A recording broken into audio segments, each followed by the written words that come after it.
வந்து செவ்வாழை வாழை மரம். இதுவும் அது போன வீடியோவில் இருந்தது வந்து சீக்கிரமாகவே வளர ஆரம்பிச்சிச்சு நாங்கள் வச்ச கொஞ்ச நாள்லேயே.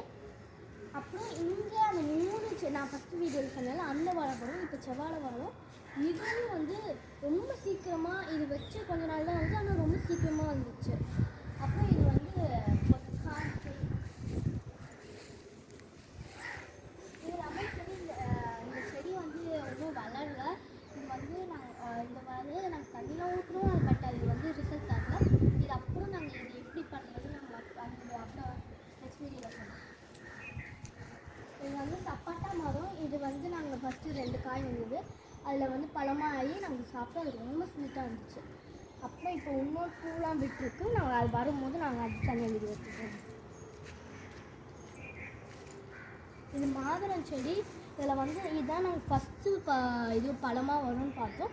பட் அது பூ வந்தோடனே என் தம்பி பிரித்து போட்டதுனால இன்னும் வரையும் வரல. எப்படியும் அது வந்துடும், அப்போ நாங்கள் சொல்கிறோம்.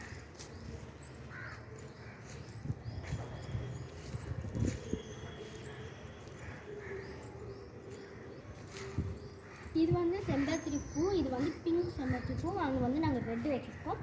இதுவும் சீக்கிரமாகவே வளர ஆரம்பிச்சிருச்சு. அப்புறம் வந்து இது வந்து கொஞ்சம் சீக்கிரமாக வளர ஆரம்பிச்சிருச்சு, ஆனால் சின்னதாக தான் இருக்கும். இன்னும்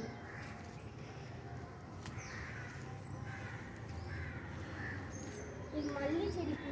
இது நாங்கள் ஒரு ஃபங்க்ஷன் போகும்போது எடுத்துகிட்டு வந்தோம். இது வந்து இப்படிதான் இந்த அது எது சொல்லுவாங்க, 8 அடுக்கு மல்லின்னு சொல்கிறாங்க. அந்த பூ தான் நாங்கள் வந்து வச்ச உடனே அது பூலாம் வளர ஆரம்பிச்சிச்சு. கொஞ்சம் டிலே ஆகுது அது வளர்க்கு. இது நான் சொன்னேன்ல ரெட் செம்பருத்தி பூ. அது அங்கே பிங்க் வச்சுருக்கோம், இங்கே ரெட்டு வச்சுருக்கோம். இது வந்து ரோஸு. இந்த ரோஸ் வந்து இந்த ஸ்கின் கலரில் ஒரு ரோஸ் வரும்ல, அந்த மாதிரி ஒரு ரோஸு. நாங்கள் இங்கேயும் வச்சுருக்கோம், அங்கேயும் வச்சுருக்கோம். இங்கே வந்து நாங்கள் ஜாடி மல்லி வச்சுருக்கோம். இது அதே மாதிரி தான் இங்கே கொடியாக வந்து டிசைன் பண்ணேன், அதனால் நாங்கள் இங்கே வச்சுருக்கோம். எங்கள் கார்டன் டூர் அவ்வளோதான். நாங்கள் வைக்கும் போது நாங்கள் உங்கள்கிட்ட கன்ஃபார்மாக ஷேர் பண்ணுறோம். Bye guys.